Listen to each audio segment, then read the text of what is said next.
একদম খামোশ। কি হয়েছে বড় আব্বু? তুমি কি মানে রেগে গেছো কেন? চিৎকার করছো কেন? চিৎকার করা ছাড়া আর ওনারা কি করতে পারেন? আমি জানি এখন তুমি স্বীকার করছো না, কিন্তু ছোট, আমিও তোমাকে বলে রাখছি, আমি যদি কোনোভাবে জানতে পারি ওই বাইজির সাথে তোমাদের কোনো সম্পর্ক রয়েছে, আমার এই কথাটা মনে রেখো, সেদিন এই জমিদার বাড়িতে তোমাদের অন্তিম মুহূর্ত হবে।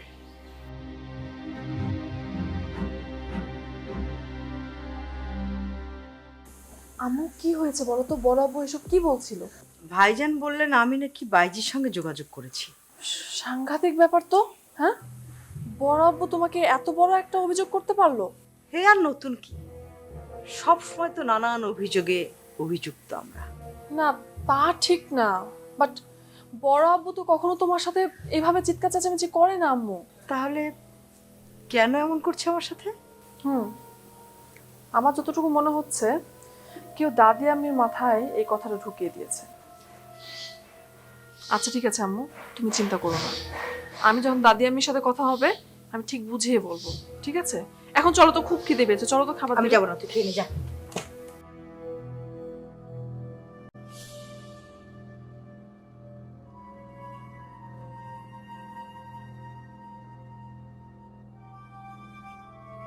তোমরা কি শুরু করেছো বলো তো?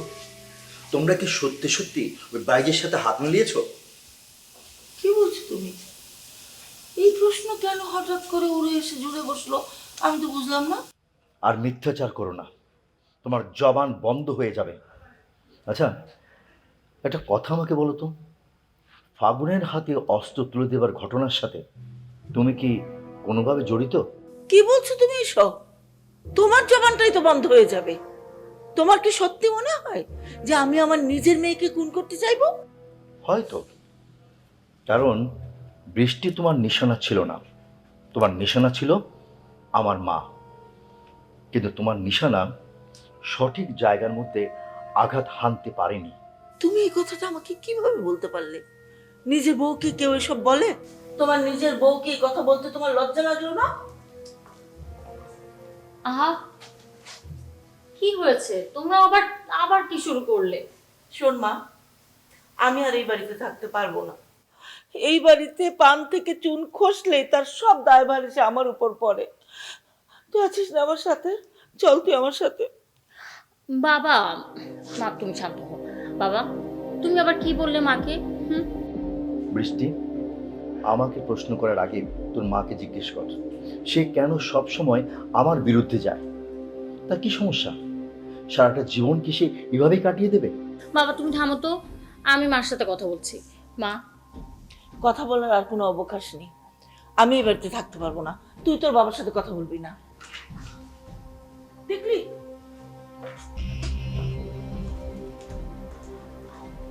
দেখলি তুই? মা, মা তুমি তুমি উত্তেজিত হও না তো প্লিজ। বাবার যে কি হলো হঠাৎ করে? কি হলো? তোর দাদি কান পড়ে দেয়, আর সেই কান পড়া শুনে এসে আমার সাথে চিৎকার করে। আমি আর এই বাড়িতে থাকতে পারবো না। মা, তুমি এগুলো নিয়ে ভেবো না প্লিজ। আসো তো, আসো ঘরে চলো। চলো। কোনো শান্তি নেই আমার সংসারে।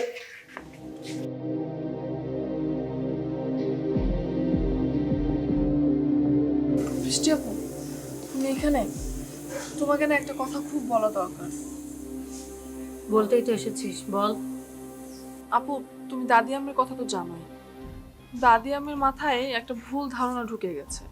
সে ভাবছে যে তোমার আম্মু আর আমার আম্মু দুইজনে মিলে ওই বাইজির সাথে হাত মিলিয়েছে। কিন্তু তুমি তো জানো আপু যে কথাটা কতটা অসত্য।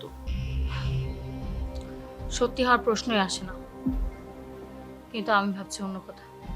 তুমি কি ভাবছো আপু, বলো তো? ভাবছি দাদির মাথায় এই কথাটা এলো কি করে? কে যে দাদির মাথায় এই কথাটা ঢোকালো? ওকে পেলে না আমি? মাথায় যখন একটা পোকা ঢুকেই গেছে, এখন আমাদের করণীয় এই পোকাকে কি করে বের করতে হবে।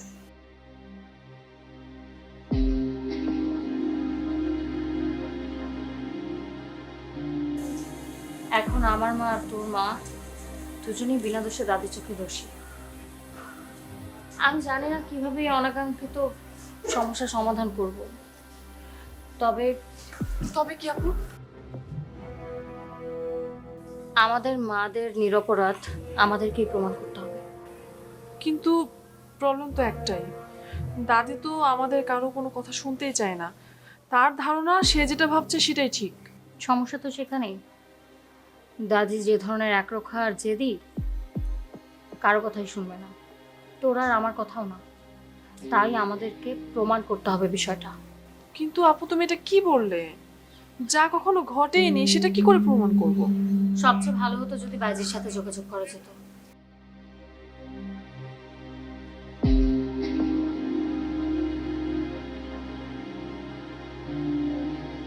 বৌদি আদা। বৌদি ভালো আছেন? হ্যাঁ ভালো। আপনি ভালো? বৌদি কিছু মনে না করলে একটা কথা বলতে চাইছিলাম। জি বলেন। এই যে আপনি বললেন যে ভালো আছেন আপনারা, আপনারা তো আসলে ভালো নাই। না কেন, আমরা তো ভালোই আছি। কেমনে ভালো আছেন? এই যে লক্ষণদার অবস্থা দেখে তো আমার খুব খারাপ লাগে। লক্ষণদার তো সামনে বিরাট বিপদ। বিপদ মানে কি বিপদ? ও আপনি কিছু জানেন না? শোনেন, এই যে জমিদার বাড়ি মুসি নাপিত ধোপা যারা যারা আছে সবার বেতন বাড়তেছে না। আর সবাই চিন্তা করতেছে কেন বেতন বাড়তেছে না। এই যে লক্ষণদা নাকি বেতন আটকে রাখছে, কিন্তু আসল ঘটনা তো তা না। আসল ঘটনা হইলো ওই জমিদাররা বেতন বাড়াইতেছে না, লক্ষণদারের বেতন বাড়তেছে না। এই দিক দিয়া ধোপা নাপিতরে খেয়ে যখন তখন এই লক্ষণদার উপর কিন্তু আক্রমণ করতে পারে। বলেন কি? হ্যাঁ, অবশ্য আমার কাছে একটা সুখবরও আছে। কি সুখবর দাদা? ওই যে আমাকে রজত কাকারে ছিলেন না, আগে যে বাঙ্গারে আসছিল, এখন তো টাকা পয়সা কামায় অনেক বড় লোক হয়ে গেছে গা। আমাকে রজত কাকা লক্ষণদার কিন্তু চাকরির অফার দিছিল। হ্যাঁ, লক্ষণদা তো রাজি হয় নাই। লক্ষণদা ওই জমিদার বাড়িতেই পড়ে আছে। জমিদার বাড়িতে পড়ে থেকে কি লাভ হয়েছে? 7 পুরুষ ধরে জমিদারের সেবা করতেছে, কোনো লাভ হয়েছে? মাঝখান থেকে চোরের খাতা পাইছিল একবার। এটা আপনি ঠিকই বলেছেন, এই অপবাদটা আমার একদম ভালো লাগেনি। হ্যাঁ, এই জন্যই বলতেছি, মনে করে যে ওই যে রজত কাকা যে অফারটা দিছে সেই অফারটা যদি রাজি হয়ে যায়, এতে কিন্তু লক্ষণদার লাভ এবং আপনাকেও লাভ।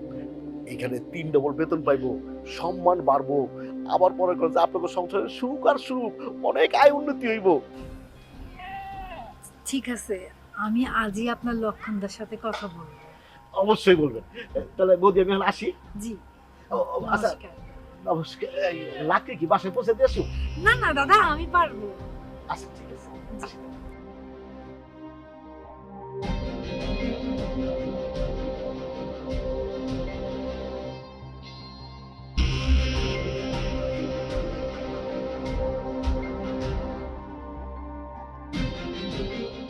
আচ্ছা মা, এই যে তুমি অথবা ছোট চাচি বাইজি বাড়ির সাথে হাত মিলেছো, এই বিষয়টা দাদির মাথায় কে ঢুকালো বলো তো? তো দাদির কি মাথা ঠিক আছে? দেখছিস না কত বয়স হয়েছে, এক পা তো কবরে চলে গেছে। তো দাদির মাথাটা পুরাই গেছে। না মা, আমি আসলে এই কথাটা মানতে পারলাম না। দাদি এত বছর ধরে এক হাতে এত বড় জমিদারি সামলাচ্ছে, তার এরকম ভুল হবে, তার মাথায় সমস্যা, আমি এটা মানতে পারছি না কোনোভাবে। তুই কি ভাবছিস? অত কোনো কিছু ভেবে আর কাজ নেই আপা। শোন, তোর দাদির বয়স হয়েছে, মৃত্যুর সময় ঘনিয়ে এসেছে। মৃত্যুর সময়ে মানুষের মস্তিষ্কে বিকৃতি ঘটে, তাই যা খুশি তাই বলে যাচ্ছে, তাই না আপা? আচ্ছা, আমরা মা মেয়ে কথা বলছি, এর মাঝখানে তুমি কোথা থেকে এলে? আশ্চর্য, এই বাড়িতে না কোথাও কোনো প্রাইভেসি নেই, কথা বলে শান্তি নেই। দেখেছো আপা, তোমার মেয়ের কথা বলার ঢং দেখেছো? একেবারে ঘষিটি বেগুন হয়েছে। চাচির সাথে কিভাবে কথা বলতে হয় তাও জানিস না? আমি তো কথা বলতে চাইনি চাচি, তুমি তো একবারই এসে এখানে বসলে কথা বলছো আমাদের সাথে। তোর দাদি আমাকে আর তোর মাকে যে মিথ্যা অপবাদ দিচ্ছে, এটা কবে বুঝবি তুই? আমি তোর চাচির কথায় দ্বিমত পোষণ করতে পারছি না বৃষ্টি। যেদিন তোর দাদি তোর দিকে অভিযোগের আঙুল তুলবে, তখন তোদের চোখ খুলবে। তোমার না ছোট চাচির সাথে কোনো বিষয়ে একমত হওয়ার কোনো দরকার নেই। আসো তুমি আমার সাথে, আসো আসো। শোন বৃষ্টি, আমার কাছ থেকে তোর মাকে সরিয়ে নিলে কি সব ঝামেলা মিটে যাবে? হ্যাঁ, চলো মা।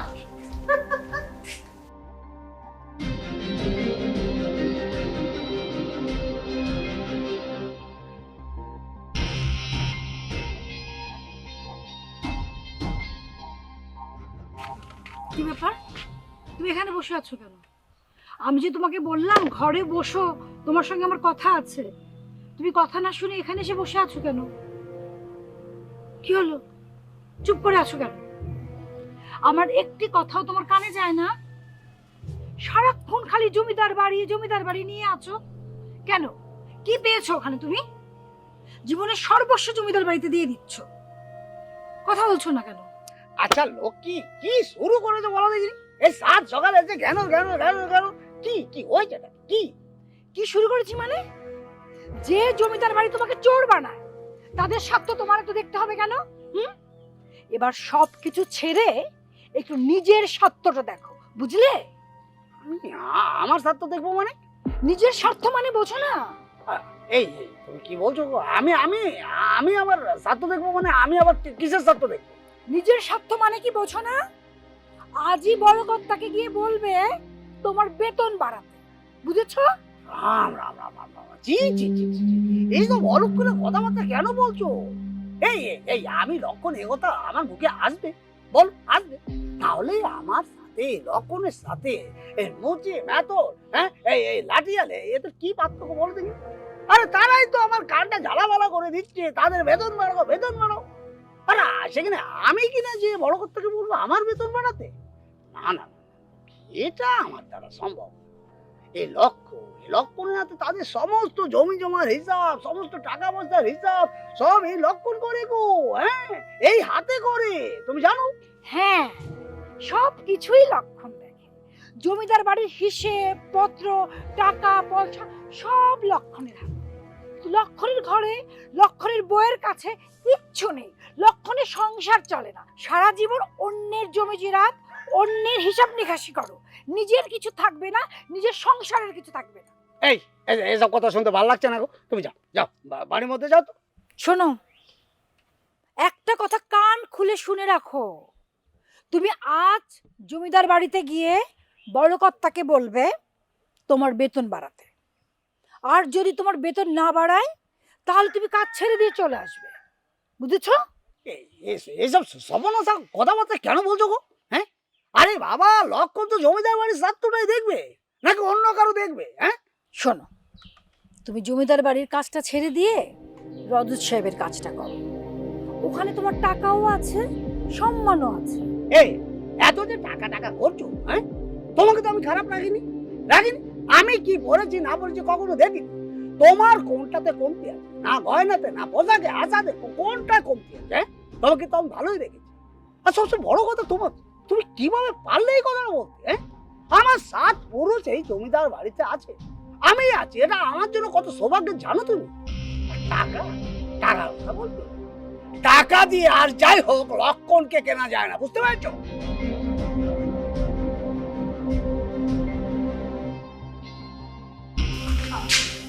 বৃষ্টি, তুই এইভাবে হাঁটাহাঁটি করছিস কেন? তুই তো এখনো অসুস্থ। আমি সুস্থ আছি, তুমি আমাকে নিয়ে টেনশন করো না তো। মোটেও না, তোকে এখন রেস্ট নিতে হবে। চল তো, নাহলে কিন্তু আমি বড় চাচি ছোট চাচি সবাইকে ডাকবো। বড় চাচি, ছোট চাচি। আর কি শুরু করলে তুমি? কাউকে লাগবে না তো? আমি শ্রাবণ, কি হচ্ছে এখানে? কি ব্যাপার? এই দেখ না, ও না অসুস্থ, কি করছে দেখ, হাঁটাহাঁটি করছে। আপু, মেঘাপু তো ঠিক কথাই বলছে, তোমার তো সত্যি রেস্ট দরকার, আর ডাক্তার তো তাই বলেছে। আমি তো জানি আমার কি অবস্থা, আর তোরা কেন শুধু শুধু আমাকে জোরাজোরি করছিস? বৃষ্টি, কি কারণে তোর এত চিন্তা বলতো? আমি শুধু একটা জিনিসই ভাবছি, এই বাড়িতে যা কিছু হচ্ছে তার পিছনে আসলে বাজির হাত আছে। তোতে কি মনে হয়? তোরা একটু বলবি আমাকে প্লিজ। আসলে আপু, আমি নিজে এই ব্যাপারটা নিয়ে নিশ্চিত নই, তবে আমার সবচেয়ে খারাপ লাগছে যে বিষয়টা নিয়ে, সেটা হচ্ছে ওই বাইজির কারণে আমার নিজের মায়ের ওপর সন্দেহ পড়ছে। মেঘ, তুমি কিছু বলবে না? আমার বলায় কোনো কিছু কি যায় আসে বৃষ্টি? এবারে সবাই তো যেটা বোঝে সেটা কি বাস্তব বলে মনে করে। আমি সবাইকে নিয়ে চিন্তিত, সেজন্যই তো আমি সবকিছু সমাধান চাই। তোমার কি মনে হয় আমাকে বলো তুমি। আমার মনে হয় সবার মধ্যে বড় একটা ভুল বোঝাবুঝি তৈরি হয়ে গেছে, যেটা ভাঙতে পারছে না, বাট ভাঙাটা খুবই দরকার। ভাঙবে কিভাবে? তুমি বলো কিভাবে এই জিনিসটা ভাঙবে। নিজেই তো বললে এবারে সবাই সব জানতা, সবাই নিজেই মনে করে যে তারাই সবচেয়ে ভালোটা বুঝে, বেশিটা বুঝে। তাহলে এখন তুই বল, কি করলে সবার মধ্যে এই ভুল বোঝাবুঝি দূর হবে?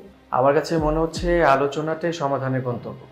কার মনে কি প্রশ্ন আছে সেটা আগে জানতে হবে। কি ব্যাপার আপু, তোমার কি কোনো সমস্যা আছে যদি সবাই আলোচনায় বসি? না, সমস্যা কিছুই না, কিন্তু দাদিকে তো কোনোভাবেই কোনো কিছু বোঝানো যাচ্ছে না। দাদির কথা পরে, আগে তোরা নিজেরা মিলে বস। তোদের পরিবারের মধ্যে তো অনেক দূরত্ব তৈরি হয়ে গেছে, সেটা প্রথমে সমাধান করার চেষ্টা কর, তারপর না হয় দাদির সাথে বসা যাবে। ব্যাপারটা একটু ভেবে দেখিস।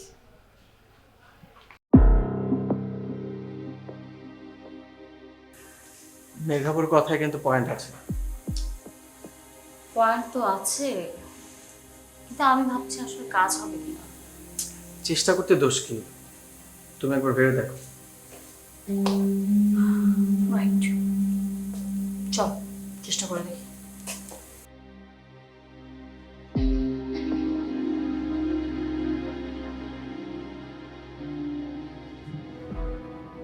সারা জীবনেও নয়, হ্যাঁ এইসব উল্টা পাল্টা চিন্তা তোমার। ও লক্ষণদা, কি হয়েছে কি? ঘর বাড়ি রেখে দাদা বৌদি দুজন মিলে মোটের উপরে রাস্তার পাশে বসে বসে ভালোবাসা করতেছো কেন? আর আর ভালোবাসা ভালোবাসা নাই, মানে কি বল বোঝায় রোগীর অবস্থা হয়েছে।